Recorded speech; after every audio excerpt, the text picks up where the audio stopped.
So, while the fan art is scrolling by, let me go ahead and ask you a question. Do you really like taking control of games? Do you really like being able to essentially be fun police and always be in a position to just overtake the field in case things go hazy or somebody decides to bust out some kind of strong combo? Do you like having the ability to answer that basically in perpetuity?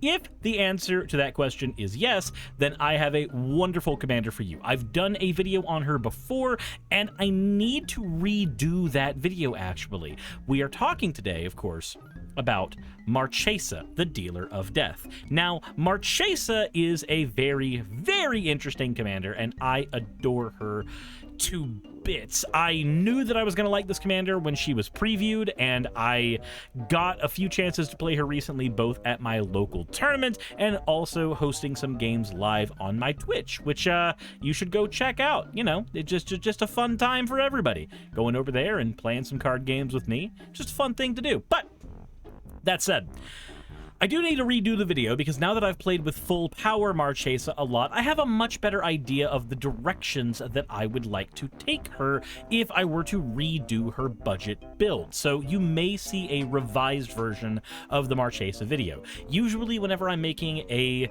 commander video, if there is a commander that I'm playing currently in physical, you may notice that that deck looks a little differently when you look at the link to the mock sealed list than what came out in the video, and that's because I'm actively playing and tuning the deck more and more as I'm going. With Marchesa, though, I need to take her in a wholly different direction than how I originally did, and I'll show you why here in a bit. So, what do we have here? A commander who says, whenever you commit a crime, you may pay 1.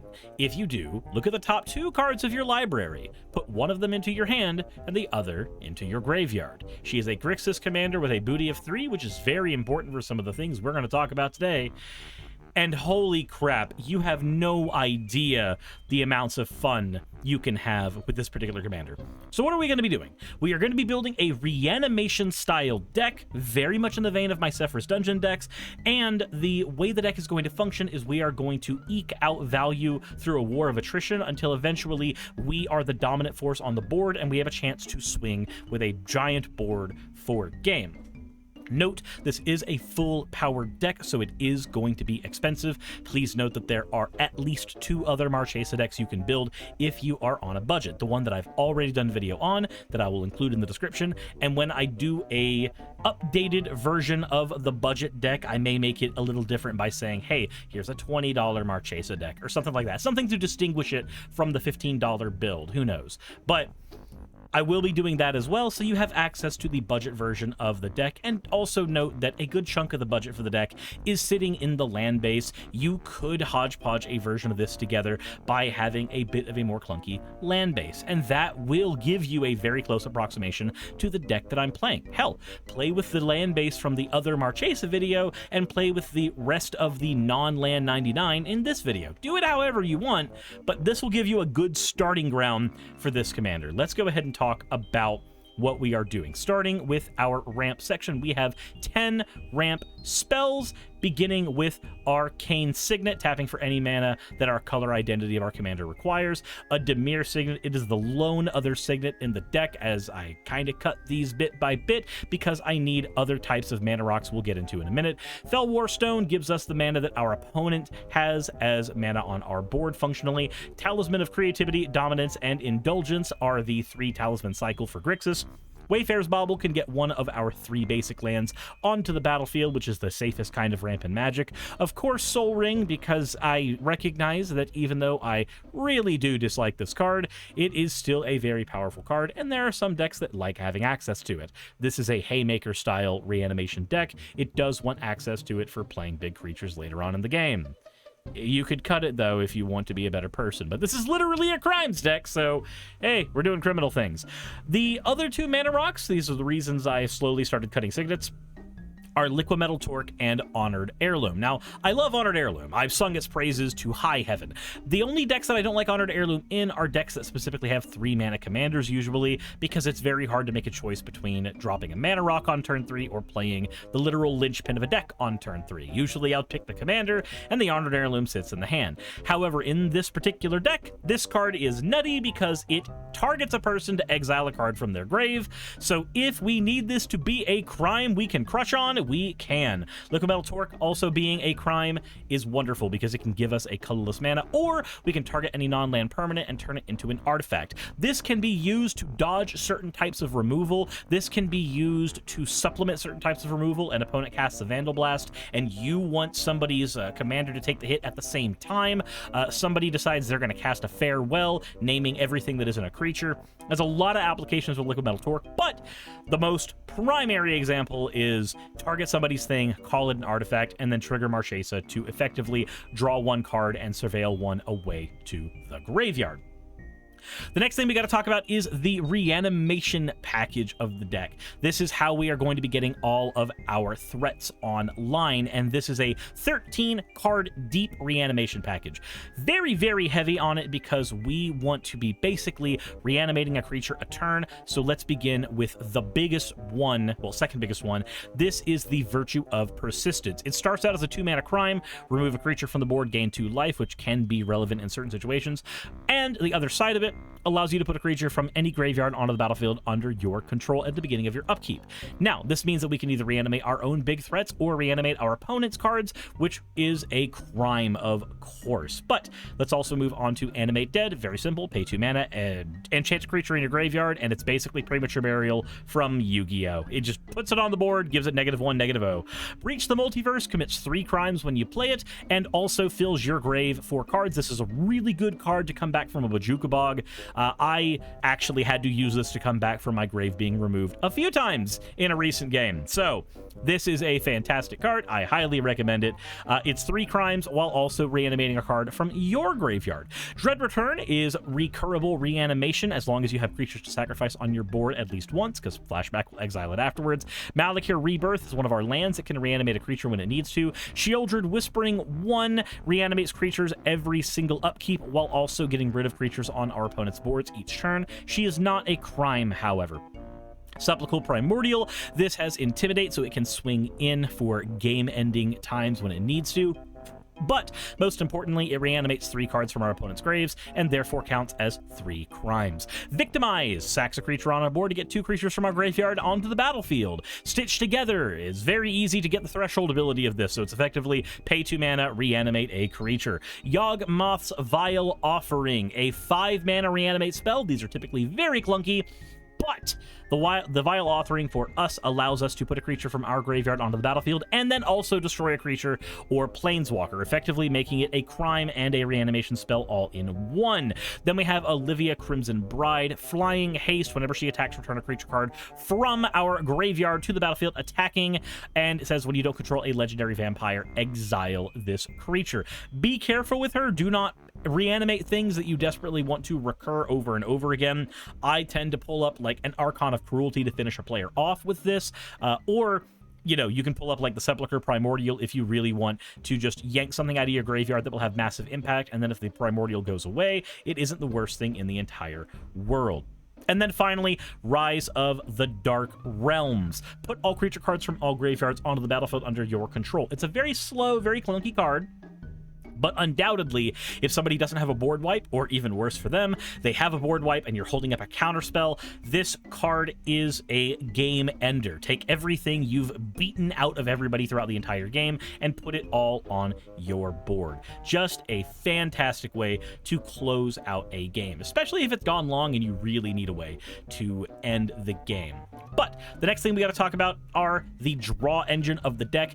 In decks that have a commander as the draw engine, I tend to run smaller draw engines because they are not as necessary. 6-card draw engines are perfectly reasonable in decks that have commanders that draw as many cards as our commander does. But let's begin with Niv Mizzet Perun, a wonderful reanimation target. Whenever you draw a card, deal 1 damage to any target. And whenever a player casts an instant or sorcery spell, you draw a card. Effectively, this means every time you draw in our deck, as our opponents are trying to play things to interact with us, you will commit multiple crimes, not only drawing cards, but triggering the commander over and over and over again. And of course, he is a big, beefy reanimation target. Just make sure to let your pod know you're not running Curiosity so that they don't end up just auto-targeting Niv Mizzet. I've seen people who look at the board and go, well, I need to kill Marchesa, but the Niv Mizzet is way more important in case they have Curiosity. And, like, I prefer being honest in my games. Please just kill the commander. The commander is way more important sometimes. But anyway, and then we have Matsulani the Great Door. Draw a card, discard a card. A very good way to make sure that we have stuff in our graveyard that we have accidentally drawn throughout the game. So we draw one of our big haymakers we want to reanimate, toss it into the grave instead, and draw a card replacing it with something good and live.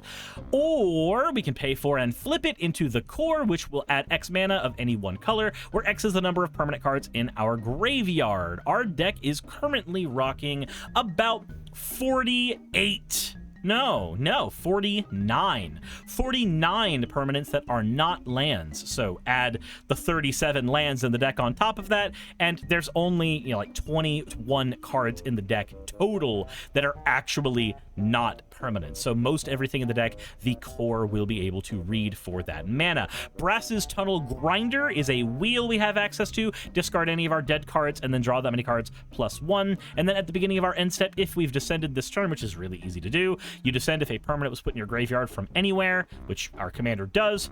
We flip it into Tekultin the Searing Rift, a land that allows us to, whenever we cast a permanent spell, discover X, where X is that spell's mana value. This gives all of our cards basically cascade, and it's in the land area, which is very hard to deal with. Once this card is online, you basically can run away with a game because you are getting value, just value town. Every time you cast a spell, it's probably a crime, meaning you're getting the card from Marchesa, and then also you're getting the cascade, which is going to pull out another card out of your deck, probably another crime, giving you another activation of Marchesa. Just a fantastic card. Then we have Starving Revenant. When it ETBs, surveil 2, and then you may draw any amount of cards on top of your library up to 2. For each card you put on top of your library, you just draw a card and lose 3 life, functionally. If you throw the cards to the grave, you do not draw extra cards, but it also has Descend 8. Whenever you draw a card, if there are 8 or more permanents in your grave, which is, again, easy to do, a target opponent will lose 1 life and you'll gain 1 life. So this will automatically mean that as we are drawing cards, much like with Niv Mizzet, we will be creating instances of crimes on people. Then we have Rakdos, Patron of Chaos, at the beginning of our end step, target an opponent, which is automatically a crime. They may sacrifice 2 non-land, non-token permanents, but if they don't, well, this guy's gonna make them not happy because we get to draw 2 extra cards. At some point, players will just start letting you draw the cards because honestly, you're gonna get them anyway. It may be better for them to keep the few non-land permanents you've allowed them to keep so graciously. Speaking of sacrificing, we got Arcana Cruelty, a card that's about to get a lot more budget-friendly because of its reprinting in new Commander product. But Arcana Cruelty, whenever it enters the battlefield or attacks, target opponent sacks a creature or a planeswalker, discards a card, loses 3 life, and then you draw a card, and you gain 3 life. This thing closes games out for people very, very quickly. It's sometimes great to just open this and a Reanimate spell and just begin by discarding this from your hand, forcing people to early use Bojuka Bogs on it, or even better, if they don't have it, you just go, okay, cool, turn 2, I play my actual land, I'm a land behind everybody, but I tap it for Reanimate. Now Arcana Cruelty's out. I sincerely hope everybody's ready to have a fun and fast game now. But a crimes deck would be nothing without ways to repeat crimes, and we've got a lot of ways to do that. Let's start with the dedicated crimes package.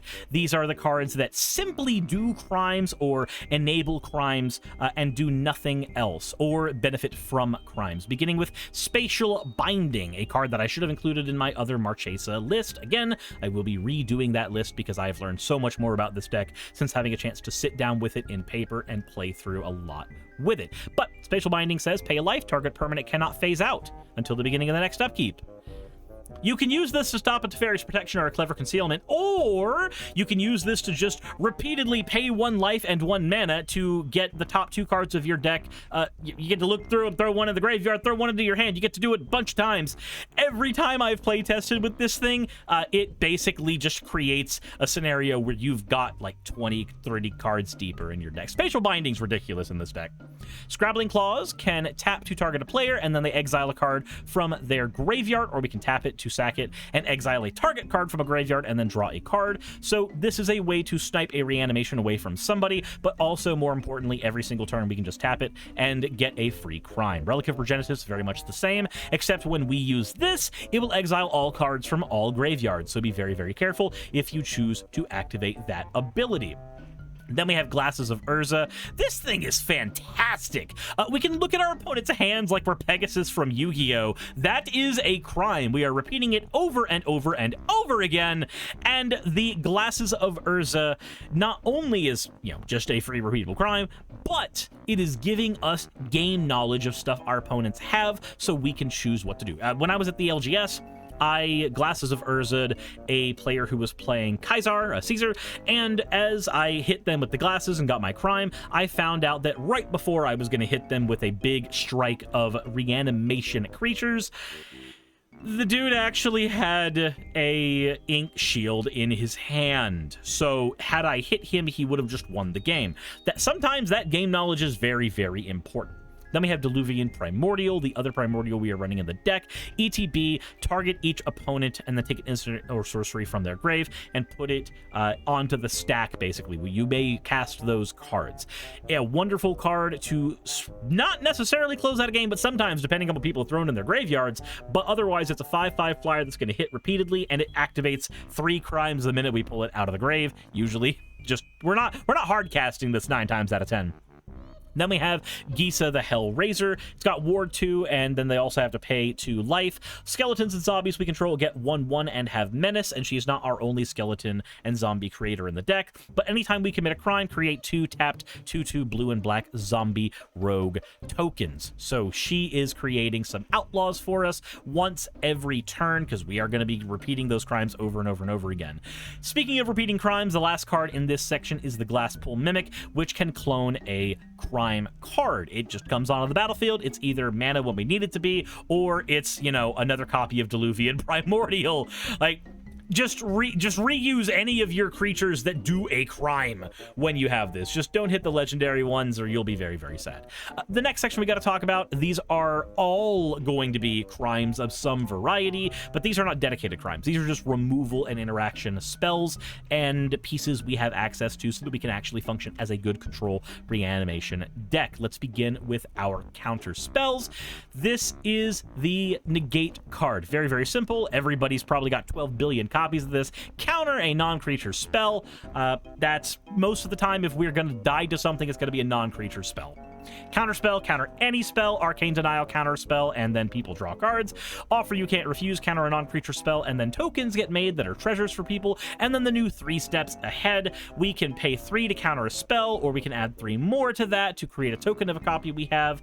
And then, of course, that will create another instance of crime. And then we can put 2 more on top of that and turn it into a draw spell as well. We are supplementing the base draw package of the deck. Usually, I'm just going for mode 1 and 2 on this, though. Spree is a just interesting version of Kicker, and I'm glad we have it. There's some fun stuff we can have with this. Next, we have more interaction and removal for the deck, beginning with Abrade. 17 cards in this section.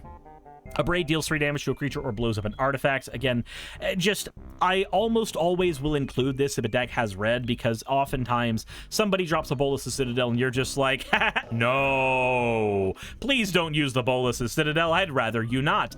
Avatar of Woe is a recurable crime.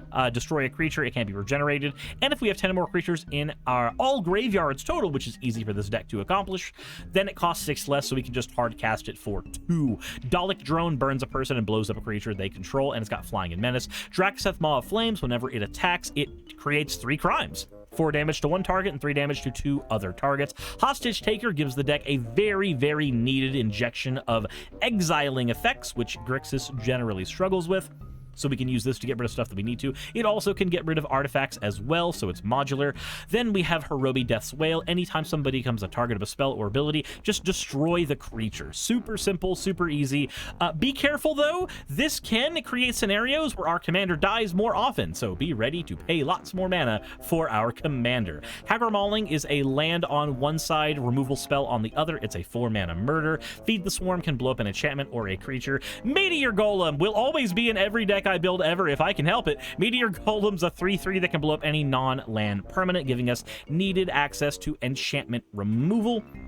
Necron Deathmark, when it enters the battlefield, it destroys a creature at flash speed, and a target player mills a card, meaning that this can actually be 2 crimes at once if we need it to be, or it can fill our grave fatter if we need that instead. Noxious Gearhold gives us life when it kills a creature. It's also a 5/4 with Menace, also a crime. Orcish Brewmasters, anytime somebody draws a card outside of the designated Christian draw step, they activate the Bowmasters, we get another crime, and we create another 1/1 on the token. Or if we've sacked the token, we just generate another Orcish army token at that point.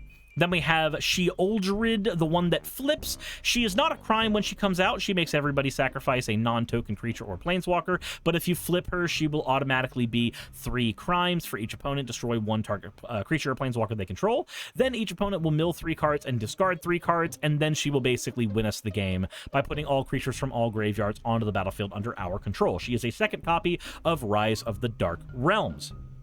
Then we have Resculpt, exiling artifacts or creatures. Prismari Eliminator, we either target an opponent creating a crime and then they have all their creatures gain -2/-2 until end of turn, or we just destroy a single target creature. Then we have Overseer of the Damned, another way to make zombie tokens to support Gissa as a win con.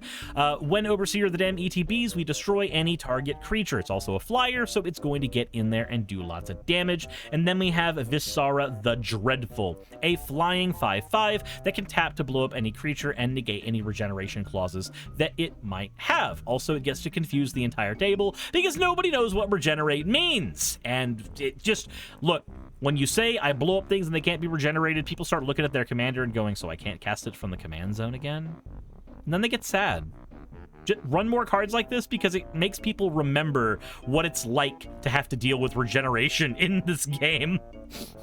Anyway, let's move on to the next section. This is protection. We have a Swiftfoot Boots and a Lightning Greaves. Both of these will protect our commander late into the game and also can be thrown onto any of our Haymakers after we reanimate them so that they can instantly start hitting people in the face, which is more important than you would think because oftentimes the deck feels like a hurry up and wait scenario. It feels like it can slow games down, so you need these so you can speed those games back up.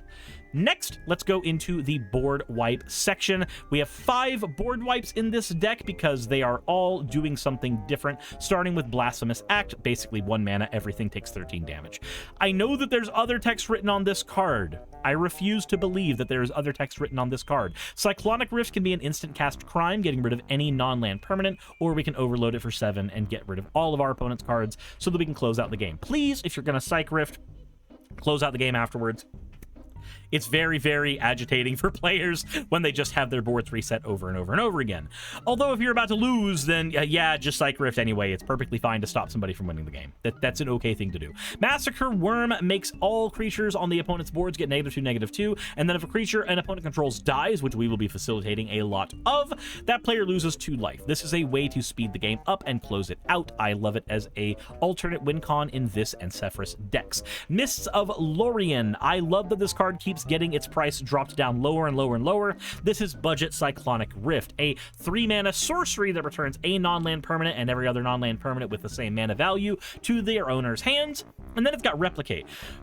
You can cast the spell and then replicate its cost over and over again. So the cool thing about Mists is that this card is a crime for every single time we replicate it, but it gets around Ward.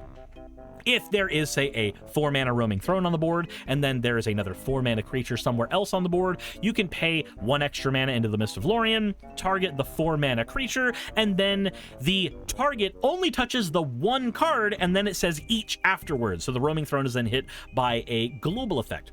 This is a good way to get around Hexproof. This is a good way to get around Shroud, good way to get around Ward, while still technically targeting things, so Marchesa will see in multiple instances of crimes. Just, I love this card. It's great. Also, 0 is a mana value, so you can use this to get rid of all tokens on the board very, very easily as well.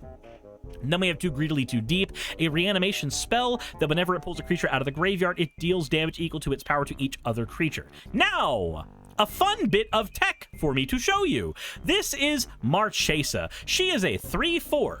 That's right, her booty is 4. Remember that she has an ass as big as a 4.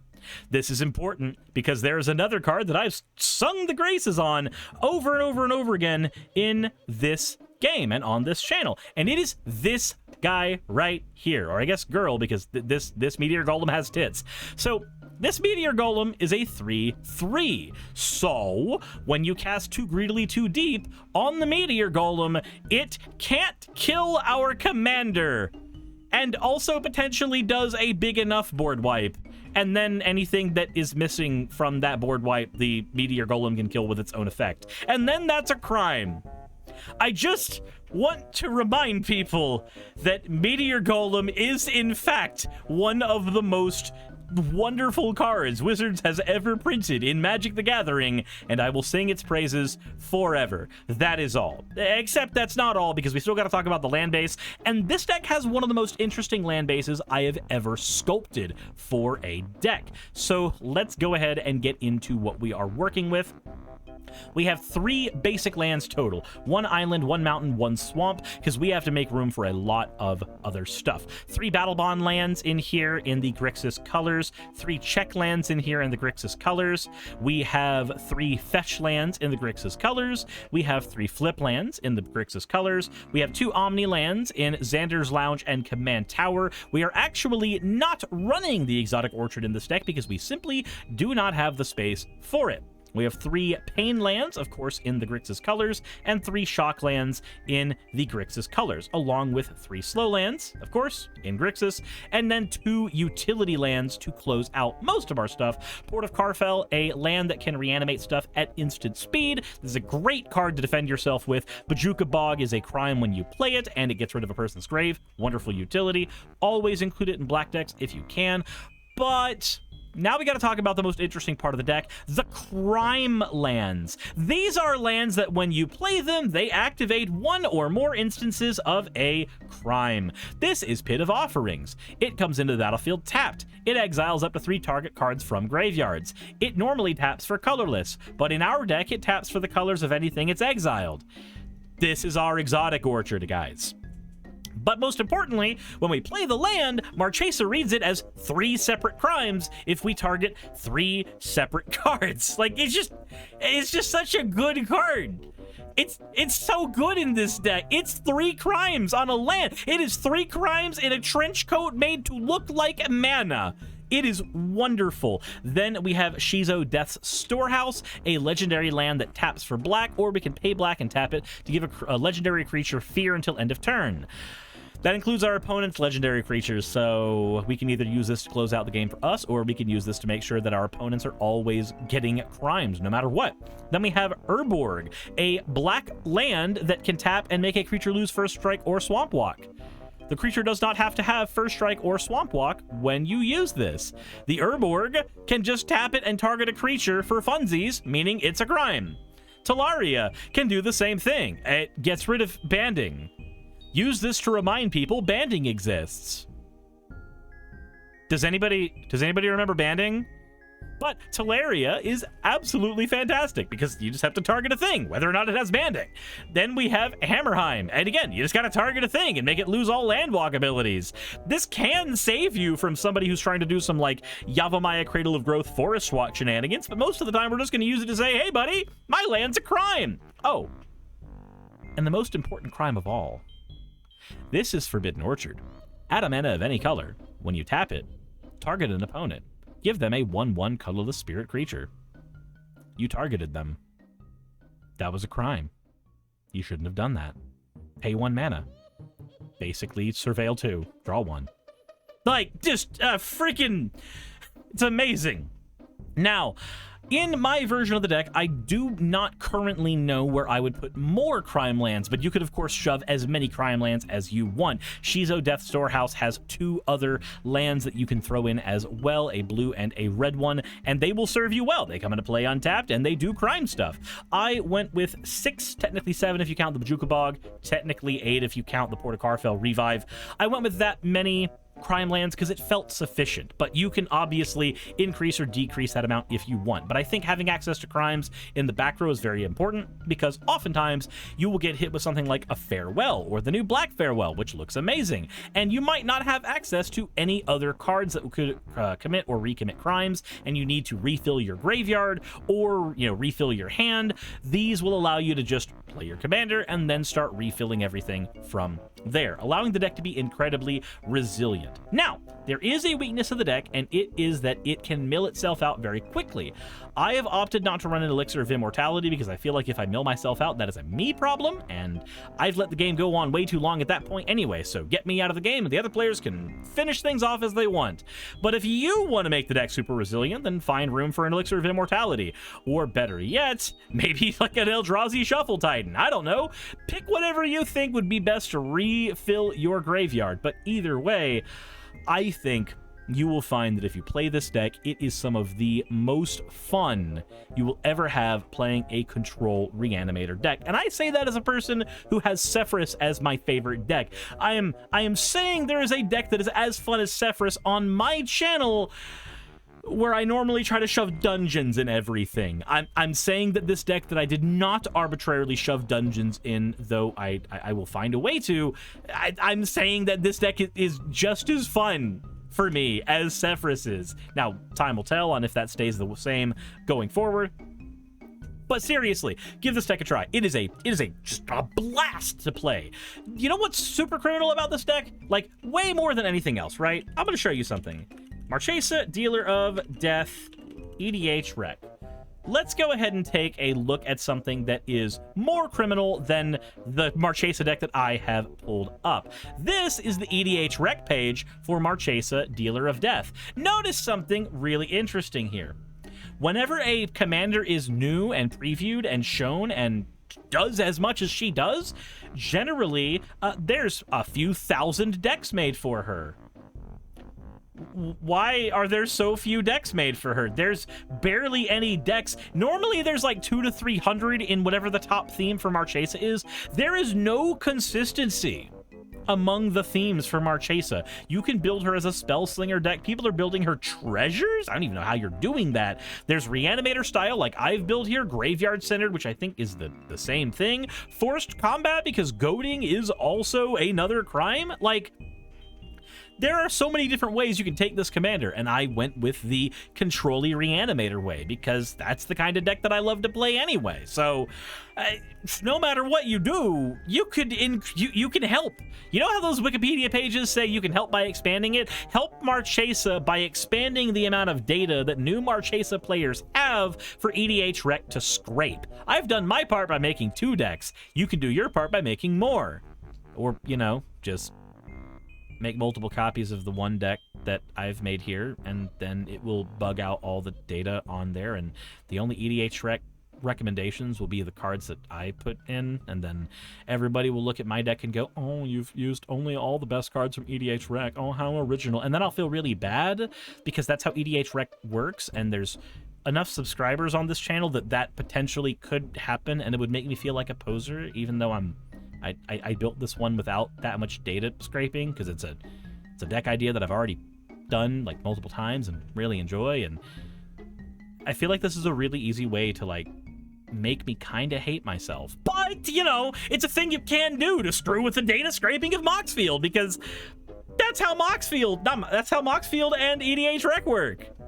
This is why you shouldn't use those websites all the time when building your decks. Like, they're good data. Is data you can literally fuck with by making more junk data. But anyway, let me know what you think in the comment section below. This is getting very, very long-winded. Hit the like button if you haven't already. Subscribe if you haven't already. And as always, everybody, thank you for watching my just weird videos talking about cardboard. Insert end video tagline here. Hey, I just quickly want to give a thank you to all of my wonderful patrons who keep this show running. YouTube and Twitch are a pretty bumpy ride at the best of times, and the stability a Patreon provides me is worth more than I can say here. I'd also like to thank each and every one of my $20 and up patrons here. They would be Red Joker, Britzkrieg, Cameron, Dren, Jemshin, Smiling DM, Poundini, Mabbity Babbity, Naomi, Isaac, Agamotto, Jordan, Ravi, Giuni, Kiratorian, Prisma, all of you, Sagitt, I'm not saying that part, and Starlight. And finally, thank you to everyone else that helps keep this channel alive. While you're here, why not check out another video? And thank you for watching.